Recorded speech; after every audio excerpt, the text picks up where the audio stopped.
Assalamualaikum warahmatullahi wabarakatuh. Di sini kami akan menjelaskan PPT mengenai fikih dan prinsipnya dalam ibadah. Yang pertama akan dijelaskan oleh Andira, dan yang kedua akan dijelaskan oleh saya, yaitu Tari Septiani, dan yang ketiga akan dijelaskan oleh Sahla.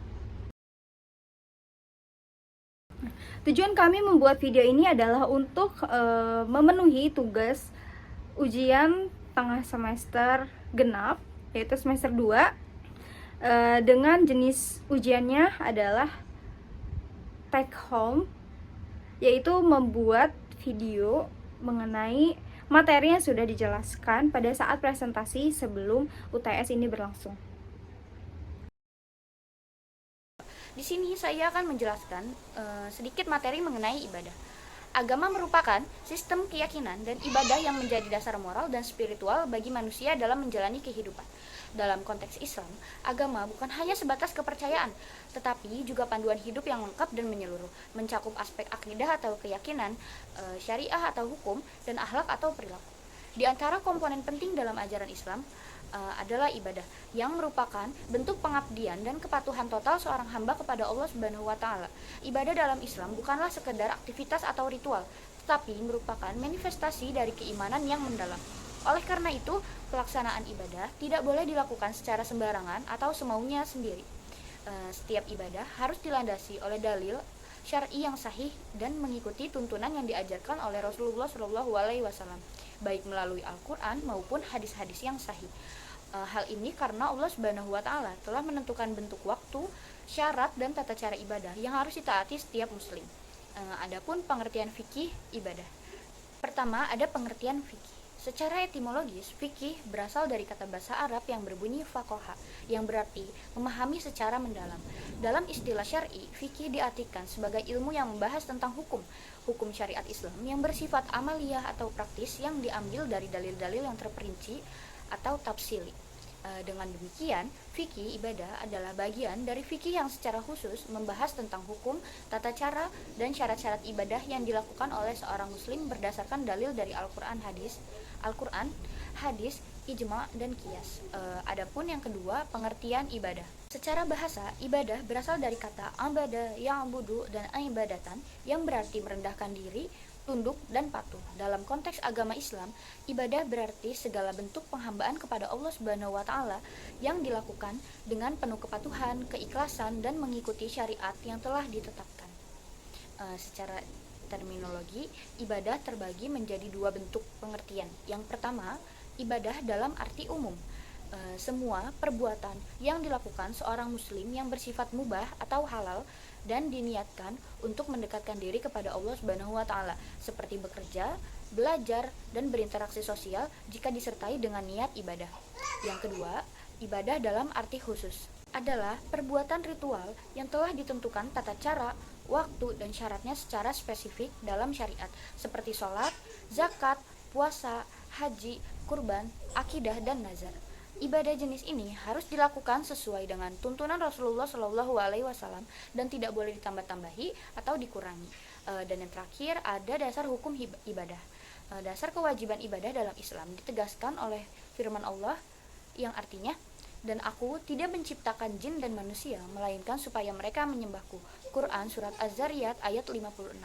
Ayat ini menunjukkan bahwa tujuan utama penciptaan manusia dan jin adalah untuk beribadah kepada Allah. Oleh karena itu, kehidupan manusia harus diarahkan pada pengabdian kepadanya. Dalam setiap aspek kehidupan, ibadah menjadi tolak ukur keimanan dan bentuk penghambaan sejati sebagai Sang Pencipta. Prinsip ibadah secara sederhana. Yang pertama itu niat lillahi ta'ala. Nah, terdapat dalam Quran Surat Al-Fatihah ayat 5 yang berbunyi, hanya kepada engkaulah kami menyembah dan hanya kepada engkaulah kami memohon pertolongan. Jadi semua ibadah harus dilakukan semata-mata karena Allah, bukan untuk tujuan lain seperti pamer atau ingin mendapatkan pujian dari orang lain. Nah, dengan niat yang ikhlas, kita bisa melakukan ibadah. Nah, niat ikhlas ini tuh fondasi utama dalam setiap melakukan ibadah. Kemudian yang kedua, ikhlas. Ikhlas berarti melakukan ibadah hanya untuk mencari ridha Allah tanpa mengharapkan imbalan duniawi atau pujian dari manusia. Fokusnya hanya kepada Allah. Nah, yang ketiga, tidak menggunakan perantara. Ibadah dilakukan langsung kepada Allah tanpa melalui perantara apapun, seperti benda-benda tertentu atau makhluk lain. Hanya Allah yang menjadi tujuan penyembahan. Nah, jadi kita ini nggak bisa ibadah nitip sama teman, itu nggak bisa. Terus kita juga nggak bisa sholat tapi di sejadah kita itu ada benda yang menghalangi jidat, itu nggak bisa. Kayak misalnya benda menghalangi jidat itu kayak batu, itu nggak bisa. Kemudian yang keempat, dilakukan sesuai dengan tuntunan Al-Quran dan Sunnah Rasul. Jadi cara beribadah harus mengikuti petunjuk yang telah diajarkan dalam Al-Quran dan hadis. Tidak boleh menambahkan atau mengurangi aturan ibadah sesuai kemauan sendiri, itu nggak boleh. Karena ibadah itu udah dilakukan dari zamannya Nabi. Kita tuh nggak bisa merubah hal itu. Makanya kita harus sesuai dengan ajarannya. Kemudian yang kelima itu seimbang antara dunia dan akhirat. Terdapat dalam surat Al-Qasyar ayat 77 yang berbunyi, dan carilah pahala negeri akhirat dengan apa yang telah dianugerahkan Allah kepadamu, tetapi janganlah kamu lupakan bagianmu di dunia dan berbuatlah baik kepada orang lain sebagaimana Allah telah berbuat baik kepadamu, dan janganlah kamu berbuat kerusakan di bumi. Jadi ibadah tidak hanya berfokus pada akhirat, tetapi juga memperhatikan kehidupan dunia. Terus kita juga dianjurkan untuk bekerja keras di dunia, namun tetap menjaga ibadah sebagai persiapan kita menuju akhirat. Kalau 6 itu ada tidak berlebih-lebihan. Terdapat dalam surat Al-A'raf ayat 31 yang berbunyi, wahai anak cucu Adam, pakailah pakaianmu yang bagus pada setiap memasuki masjid. Makan dan minumlah, tetapi jangan berlebihan. Sesungguhnya Allah tidak menyukai orang yang berlebihan. Jadi ibadah itu tidak boleh dilakukan secara ekstrim atau berlebihan, sehingga mengganggu kesehatan dan kewajiban lainnya. Misalnya berpuasa terus-menerus tanpa istirahat adalah bentuk yang berlebihan. Kita memang boleh berpuasa, tapi nggak dengan setiap hari full kita puasa gitu, itu nggak boleh. Terus kita juga nggak boleh makan tuh yang berlebihan. Yang ketujuh adalah mudah dan meringankan. Terdapat dalam surat Al-Baqarah ayat 286 yang berbunyi, Allah tidak membebani seseorang kecuali menurut kesanggupannya. Baginya ada sesuatu pahala dari kebajikannya yang diusahakan, dan terhadapnya pula sesuatu siksa atas kejahatan yang diperbuatnya. Maka berdoalah, wahai Tuhan kami, janganlah Engkau hukum kami jika kami lupa atau kami salah. Wahai Tuhan kami, janganlah Engkau bebani kami dengan beban yang berat sebagaimana Engkau bebankan kepada orang-orang sebelum kami. Wahai Tuhan kami, janganlah Engkau pikulkan kepada kami apa yang tidak sanggup kami memikulnya. Maafkanlah kami, ampunilah kami, dan rahmatilah kami. Engkaulah pelindung kami, maka tolonglah kami dalam menghadapi kaum kafir. Jadi ibadah dalam Islam tidak dimaksudkan untuk memberatkan. Nah, Allah memberikan keringanan bagi orang yang sakit, musafir, atau kondisi sulit agar tetap bisa menjalankan ibadah sesuai kemampuannya. Nah, walaupun kita sakit, kita masih bisa beribadah kok, walaupun dengan duduk. Ruang lingkup fikih dalam ibadah. Yang pertama ini adalah sholat. Nah, salat ini merupakan rukun Islam yang kedua dan merupakan kewajiban yang harus dilaksanakan oleh setiap muslim. Salat dilakukan pada waktu-waktu tertentu seperti waktu zuhur, waktu subuh, waktu asar, waktu maghrib, dan waktu isya. Nah, salat terdiri dari rukun-rukun tertentu juga seperti takbiratul ihram, ruku, sujud, dan salam. Kemudian ada contoh sholat, yaitu yang pertama sholat wajib. Nah, sholat wajib itu sholat 5 waktu yang tadi saya sebutkan. Kemudian ada sholat sunnah, sholat duha itu sholat duha, sholat tahajud, sholat tarawih, sholat witir, dan sebagainya. Kemudian ada sholat jamaah, sholat yang dilakukan bersama di masjid dengan imam dan makmum. Kemudian ada sholat qashar dan jama'. Nah, ini tuh sholat yang meringankan bagi kaum musafir untuk menggabungkan atau memendekkan sholat. Kemudian ada yang kedua itu zakat. Nah, zakat ini tuh kewajiban bagi setiap muslim yang telah memenuhi nisab atau batas minimal harta dan haul, yaitu jangka waktu 1 tahun. Zakat dibayarkan untuk membersihkan harta dan membantu kaum kafir miskin. Terdapat dalam Quran surat At-Taubah ayat 103 yang berbunyi, ambillah zakat dari sebagian harta mereka. Dengan zakat itu kamu membersihkan dan mensucikan mereka, dan berdoalah untuk mereka. Sesungguhnya doa kamu itu menjadi ketentraman jiwa bagi mereka. Dan Allah Maha mendengar lagi Maha mengetahui. Contohnya seperti zakat fitrah. Zakat fitrah ini dikeluarkan sebelum sholat Idul Fitri sebagai penyuci bagi orang yang berpuasa. Kemudian yang ketiga itu ada puasa. Nah, Puasa itu menahan diri dari segala sesuatu yang membatalkan puasa, mulai dari terbit fajar hingga terbenamnya matahari.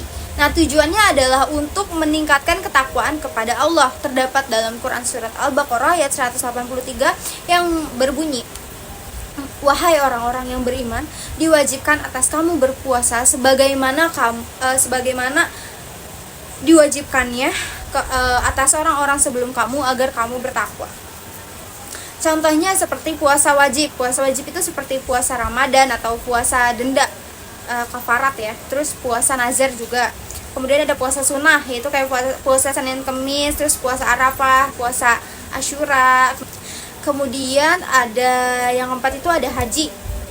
Haji adalah ibadah yang wajib bagi setiap muslim, tapi bagi yang mampu secara fisik dan finansial. Dilakukannya di Mekah pada waktu tertentu seperti bulan Zulhijjah. Haji terdiri dari rukun dan wajib haji seperti ihram, wukuf di Arafah, tawaf, sa'i, dan tahallul. Nah, contohnya itu kayak haji wajib. Haji pertama kali bagi yang mampu. Kemudian haji sunnah, haji yang dilakukan lebih dari sekali. Kemudian ada umroh. Umroh yang mirip haji tetapi tidak terbatas waktu tertentu. Kemudian ada badal haji, menghajikan orang lain yang sudah meninggal atau tidak mampu. Slide yang selanjutnya yaitu menjelaskan tentang hakikat ibadah.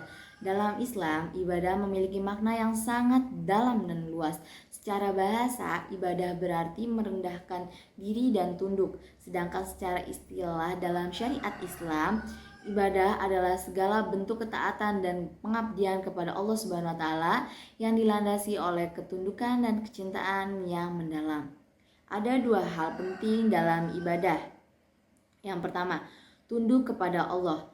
Artinya, kita patuh dan taat kepada perintah Allah serta menjauhi larangannya. Kita menyadari bahwa Allah adalah Tuhan yang Maha Kuasa dan kita hanyalah hambanya yang lemah. Yang kedua, cinta kepada Allah. Kita beribadah bukan karena terpaksa, tapi karena rasa cinta kita kepada Allah. Kita ingin dekat dengan Allah, ingin mendapatkan rahmat dan ridhonya. Maka saat kita beribadah, kita merasa tenang dan senang. Ibadah juga menunjukkan bahwa kita rendah hati di hadapan Allah. Kita sadar bahwa semua yang kita punya berasal darinya dan kita tidak bisa hidup tanpa pertolongannya. Jadi hakikat ibadah adalah rasa tunduk kita dan cinta kepada Allah yang dilakukan dengan hati yang ikhlas sebagai wujud kita sebagai hamba yang selalu ingin dekat dengan Tuhannya. Ibadah bukan hanya kewajiban tapi juga cara kita menyampaikan rasa cinta, syukur, dan rindu kepada Allah Subhanahu wa taala. Selanjutnya menjelaskan tentang pandangan Yusuf Qaradawi tentang ibadah. Menurut Yusuf Qaradawi, ibadah adalah kewajiban yang harus dilakukan oleh setiap muslim karena itu adalah perintah dari Allah Subhanahu wa taala. Ibadah bukan hanya soal melakukan perintahnya saja, tapi juga muncul dari hati yang ikhlas dan mencintai Allah. Jadi orang yang benar-benar cinta kepada Allah akan dengan senang hati menjalankan ibadah. Yusuf Qaradawi juga menjelaskan bahwa ibadah mencakup semua hal dalam hidup selama diniatkan karena Allah. Bukan hanya sholat dan puasa saja, tapi juga belajar, bekerja, membantu orang lain, dan menjaga lingkungan. Semua bisa menjadi ibadah jika dilakukan dengan niat yang benar. Ia menegaskan bahwa manusia diciptakan dengan akal dan keistimewaan yang tidak dimiliki makhluk lain. Dan karena itulah manusia punya tanggung jawab untuk menjalankan ibadah dengan sadar dan penuh kesungguhan. Ibadah juga memiliki tujuan. Tujuan utama ibadah adalah untuk menunjukkan bahwa manusia adalah hamba Allah Subhanahu wa taala. Allah menciptakan manusia bukan hanya untuk hidup di dunia dan mati begitu saja, tetapi untuk menjalankan tugas sebagai hamba, yaitu beribadah kepadanya. Beberapa tujuan ibadah antara lain yang pertama adalah mendekatkan diri kepada Allah. Ibadah membuat kita semakin dekat dengan Allah, mengenalnya dan merasakan kasih sayangnya. Yang kedua, bukti ketaatan dan rasa syukur. Ibadah adalah cara kita menunjukkan rasa syukur atas semua nikmat Allah dan bentuk ketaatan kita sebagai hambanya. Yang ketiga, membentuk pribadi yang baik. Ibadah mengajarkan kita untuk sabar, jujur, disiplin, dan menjauhkan perbuatan buruk. Ibadah bukan hanya ritual, tapi juga membentuk akhlak. Yang keempat, menjalankan tujuan hidup. Allah menciptakan manusia untuk beribadah, seperti disebutkan dalam Al-Quran surat Al-Mu'minun ayat 115 yang bunyinya, "Maka apakah kamu mengira bahwa kami menciptakan kamu sia-sia dan kamu tidak akan dikembalikan kepada kami?" Selain itu, ibadah juga memiliki jenis-jenis. Jenis yang pertama yaitu ibadah mahdhah. Ibadah mahdhah adalah ibadah yang langsung kepada Allah dan aturannya sudah ditentukan dalam agama. Contohnya sholat, puasa, membaca Al-Quran. Yang kedua yaitu ibadah ghairu mahdhah. Ibadah yang dilakukan secara tidak langsung. Ibadah ini berupa perbuatan baik kepada sesama manusia, tetapi juga mendapat pahala dari Allah. Contohnya bekerja, menolong orang lain, berbakti kepada orang tua, membuang sampah pada tempatnya, bersikap jujur dan sopan. Kesimpulannya, ibadah tidak hanya soal sholat dan puasa. Setiap perbuatan baik yang diniatkan kepada Allah juga bisa jadi ibadah, asalkan sesuai dengan ajaran Islam.